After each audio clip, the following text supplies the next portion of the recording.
Hello, good morning. This is Miss Flores. Welcome to my virtual classroom. Today is Monday, November the 16th, and I'm here to do our interactive read aloud. I'm so excited to do this interactive read aloud with you.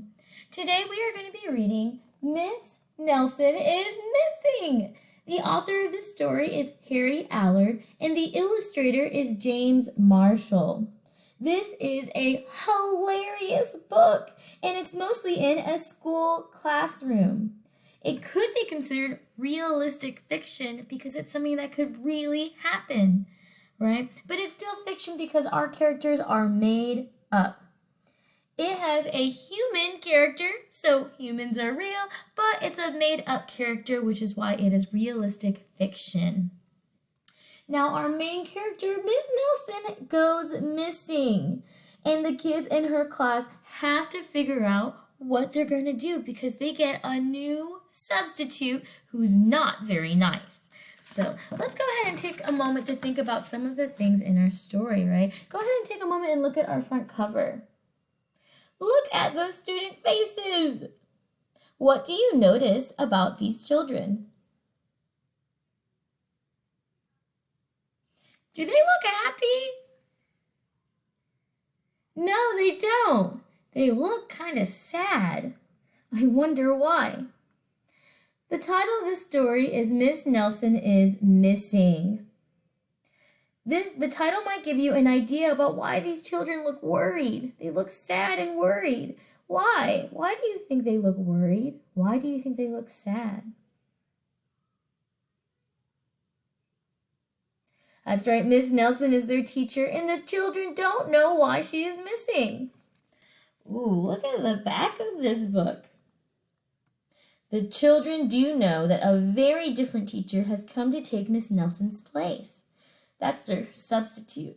You find out more about both teachers as you hear this book written by Harry Allard and illustrated by James Marshall. You find out what makes this book funny and a little bit surprising, right? So this is going to be kind of a funny book. Let's go ahead and get started. Miss Nelson is missing. The kids in room 207 were misbehaving again. Spitballs stuck to the ceiling. Paper planes whizzed through the air. They were the worst behaved class in the whole school. Look at those spitballs and paper airplanes. Now settle down, said Miss Nelson in a sweet voice. But the class would not settle down. They whispered and giggled. They squirmed and made faces. And there's Miss Nelson being so sweet. And there are her children not being very nice.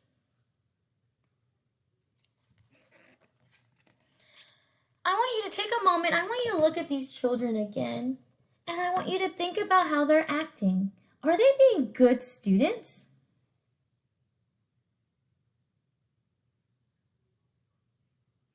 That's right, they're not being very nice to their teacher. They were rude even during the story hour, and they always refused to do their lessons. Something will have to be done, said Miss Nelson. There they are, being rude during story hour. And Miss Nelson says something must be done. The next morning, Miss Nelson did not come to school. Wow, yelled the kids. Now we can really act up. They began to make more spitballs and paper airplanes. Today, let's just be terrible, they said. Not so fast, hissed an unpleasant voice. I wonder who is hissing in an unpleasant voice. What does unpleasant mean? Unpleasant means unfriendly. What does not so fast mean, right? The kids said they're going to be just terrible today. So what does it mean, not so fast? A woman in an ugly black dress stood before them. I am your new teacher, Miss Viola Swamp. And she rapped the desk with her ruler. Where is Miss Nelson? Asked the kids. Never mind that, snapped Miss Swamp. Open up those arithmetic books. Miss Nelson's kids did as they were told. And there is Miss Viola Swamp in her hissing, unpleasant voice.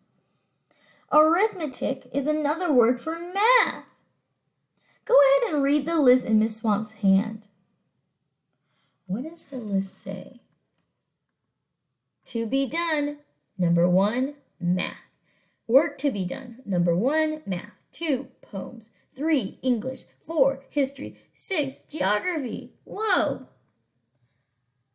I wonder why the kids did as they were told. What? Why did the kids do as they were told? If you had a substitute that looked like this, would you be a little afraid? They could see that Miss Swamp was the real witch. She meant business.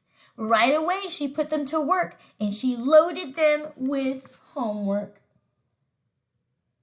There's Miss Viola Swamp, meaning business.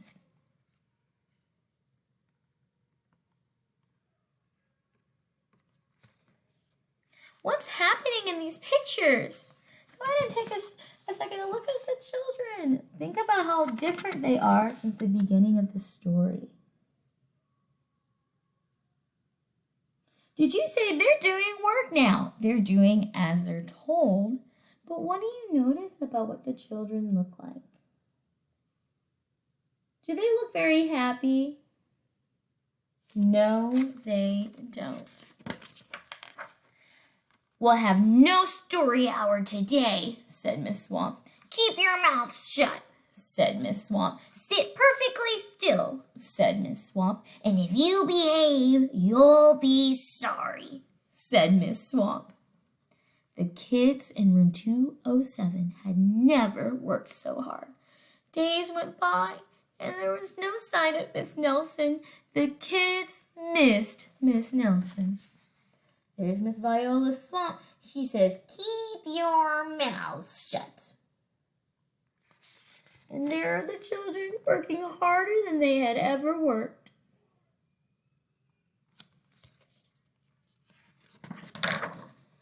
Maybe we should try to find her, they said. Some of them went to the police. Dr. McSmog was assigned to the case. He listened to their story. He scratched his chin. He said. I think Miss Nelson is missing. Detective McSmog would not be so much help. And there are the children. They said they went to the police. Where is our missing teacher? Where is she? And there is Detective McSmog, and he's not much help at all. Other kids went to Miss Nelson's house. The shades were tightly drawn and no one answered the door. In fact, the only person they did see was the wicked Miss Viola Swamp coming up the street. If she sees us, she'll give us more homework. They got away just in time. And there's the children running away from Miss Viola Swamp.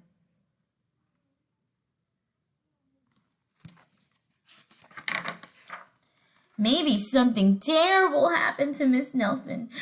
Maybe she was gobbled up by a shark, said one of the kids. But that didn't seem likely. There's the kids. And they're trying to figure out what happened to Miss Nelson.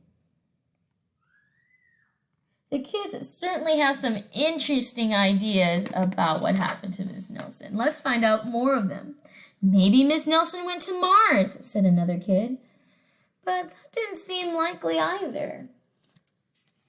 There's Mars. I know, exclaimed one know-it-all. Maybe Miss Nelson's car was carried off by a swarm of angry butterflies. But that was the least likely of all of them. There's the kids thinking about why, oh why, is our teacher Miss Nelson missing? And there is that kiddo's idea where a swarm of angry butterflies took Miss Nelson away. Where do you think she might be?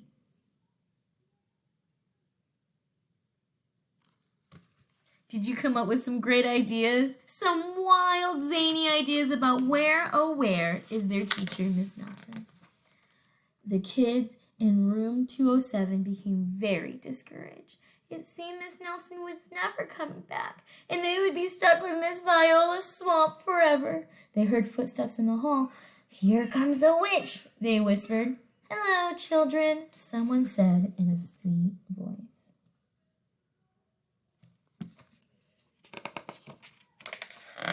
"It was Miss Nelson! Did you miss me?" she asked. "We certainly did," cried all the children. "Where were you?"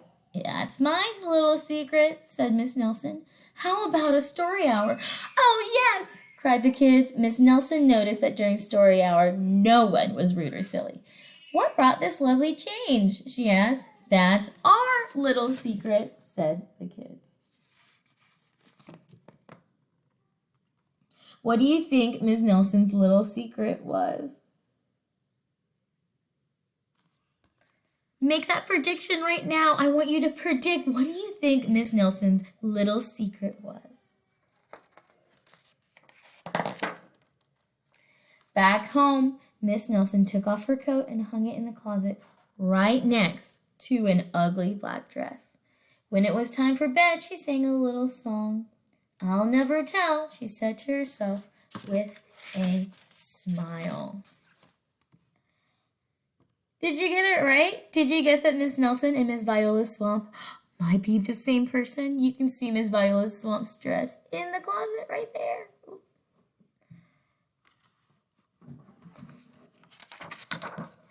P.S. Dr. McSmog is working on a new case. Now he is looking for Miss Viola Swamp. Do you think Dr. McSmog will find Miss Swamp? No, he won't, because Miss Swamp and Miss Nelson are the same person. That was a super goofy, super funny story. I had so much fun reading that with you. Have a great Monday, students.